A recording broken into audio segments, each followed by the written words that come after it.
चितरंजन जी। जी चितरंजन जी, जो 4-5 पार्टियां हैं, क्या आरोप बीजेपी का उन्हीं तक टारगेटेड रहता है? नहीं, मैं वही बता रहा हूँ। राजीव जी ने काफी बारीकी से इसका विश्लेषण किया है। मैं कह रहा हूँ कि माननीय प्रधानमंत्री जी को जनता के बीच में बोलने के लिए कोई मुद्दा नहीं, मुद्दा विहीन है। क्योंकि 2014 और 2019 में जो भी गारंटी इन्होंने जनता के बीच में देने का काम किया, हर गारंटी में फेल हो गए। इनके गारंटी का ही गारंटी नहीं रहा। तो अब जो सवालों को उठा रहे हैं, जो जिससे खुद ये आरोपित हैं, परिवारवाद से ग्रसित भाजपा है, यह नरेंद्र मोदी जी की पार्टी जो है भाजपा, उसमें जो अभी हमारी भाजपा की प्रवक्ता जो कह रही थी, उसमें क्या एक व्यक्ति के अलावा दूसरा कोई डिसीजन लेता है क्या? परिवार में भी कुछ लोग होते हैं।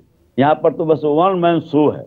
और रहा बात परिवारवाद का, वन मैन शो तो आपकी पार्टी में भी चल रहा है, इस बात से तो गुरेज आपको नहीं करना चाहिए। नहीं, मैं कह रहा हूँ कि परिवारवाद और भ्रष्टाचार, ये सबसे जितना लिप्त भाजपा है और माननीय प्रधानमंत्री जी हैं। देखिए, परिवार को तोड़ने की राजनीति करते हैं। चाहे आप देखिए अजित पवार जी को देख लीजिए, वहां पर ठाकरे जी के परिवार को तोड़ने का काम किए, यहाँ पर रामविलास जी के परिवार को चाचा भतीजा मिलाने का काम किए। तो ये तोड़ने का काम ये है, करते रहते हैं, परिवार को तोड़ते हैं, परिवार की बात करते हैं। इनका तो ये उसूल रहा परिवार को तोड़ना। जो आदमी परिवार तोड़ने में माहिर है, वो अगर परिवार की बात करता है तो इससे बड़ा मजाक और कुछ नहीं है। जिन जिन मामलों में खुद लिप्त है, जिसे सबसे ज्यादा भ्रष्टाचार का मामला अगर जांच करवाई जाए तो भाजपा के ऊपर है। वो जो एक पर एक मामले सामने आ रहे हैं, अभी सत्ता में है और सत्ता का दुरुपयोग करते हुए उनको रोकते हैं, लेकिन एक पर एक जितना भ्रष्टाचार, और जितने भ्रष्टाचारी आ गए इसमें, जितने परिवारवादी थे सो आ गए इसमें। तो जो जिनको जिस परिवार के जिस पार्ट को तोड़ते हैं और जनता उसको स्वीकार नहीं करती है, वह इनके साथ चला जाता है। इनको जलन और ईर्ष्या किससे है? जिसको जनता ने अपार समर्थन देने का काम किया। अभी परिवारवाद पर हाल ही में लालू यादव ने जवाब देने की कोशिश की थी ना, सवाल उठाए थे कि उनका परिवार नहीं है, तो देखिए पूरे देश को परिवार बना बैठे।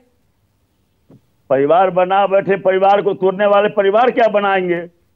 हम लेकिन आप देख रहे हैं कि इसी परिवार की महिलाओं के साथ जो हुआ, इस मणिपुर में हुआ, आपको जो हाथरस में हुआ, यूपी में कई बदायूं में हुआ, क्या वे परिवार के सदस्य नहीं थे?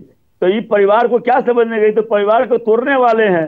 परिवार को तोड़ो, और जिसको जनता नकार दे, रिफ्यूज कर दे, वो इनके साथ चला जाता है।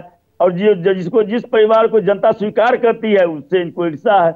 जैसे अभी राजीव जी ने बताया कि 5 परिवार से जो इनको जलन हो रहा है और भय है जिसके कारण, तो आपने देखा कि 2020 में आदरणीय तेजस्वी जी ने जो महागठबंधन का कमाल संभाल कर, और बिहार में जिस ढंग से उनका कैंपेनिंग चला और जनता का अपार समर्थन मिला, अब उसके बाद तो जलन तो होगी। क्योंकि जो है तो जिसके साथ जन समर्थन है, वहां पर इन्होंने देखा झारखंड में हेमंत सोरेन को अपार जन समर्थन मिल रहा है, तो जैसे चंपा सोरेन को जो लेके मिला लिए अपने में। और परिवारवाद सवाल उठा रहे हैं जिन परिवारवाद को लेकर, जिन परिवारों को लेकर आप निशाना साधते हैं, अब तो उन्हीं परिवारों को तोड़कर आप अपने आप को मजबूत उसी में सेंध लगा रहे हैं।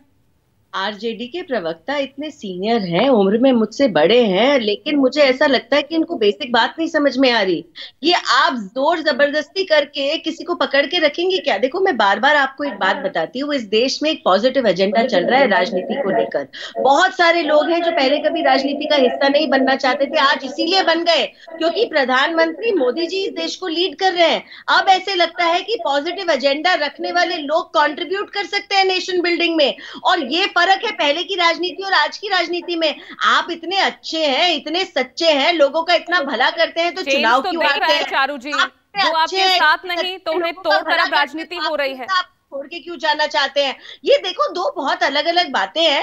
और अगर आप जनता का दिल और विश्वास नहीं जीत पाते, उसके लिए किसी और की सफलता पे आप प्रश्न ना उठाइए। आप देखिए कि जब आपका समय था, आपने क्या किया, अपने प्रदेश के लिए आपने क्या किया, आपने क्या सोचा कि आपके गांव गांव तक बिजली पहुंचे, सड़क पहुंचे, बच्चा बच्चा स्कूल जाए, नहीं सोचा आपने। और ये सच्चाई है, और इस सच्चाई से इस चैनल पे इस समय बैठे हुए ये चारों लोग जो मेरे खिलाफ बोल रहे हैं, मेरी पार्टी के ऊपर प्रश्न उठा रहे हैं, कोई नहीं बोल सकता। एक्सप्रेस रायबरेली तक सड़क ले जाने का काम मोदी सरकार ने किया। समाजवादी पार्टी मैनपुरी की हालत तब देखी, अब तो मान रहे हैं ना चारू, वंशवाद हो, परिवारवाद हो, भ्रष्टाचार हो, ये कोई मुद्दा है ही नहीं ना। मुद्दे ये हैं जो अब आप उठा रहे हैं। ये मुद्दा है। वंशवाद राजनीति करने वाली पार्टी अगर एक आध बार जीत भी जाती है तो अपने वंश को आगे बढ़ाती है, अपने क्षेत्र को आगे नहीं बढ़ाती, और ये फैक्ट है। और इस फैक्ट को ये चारों लोग अच्छी तरीके से जानते पहचानते हैं। ऋतु जी, आशीर्वाद जनता का। ठीक है ऋतु जी।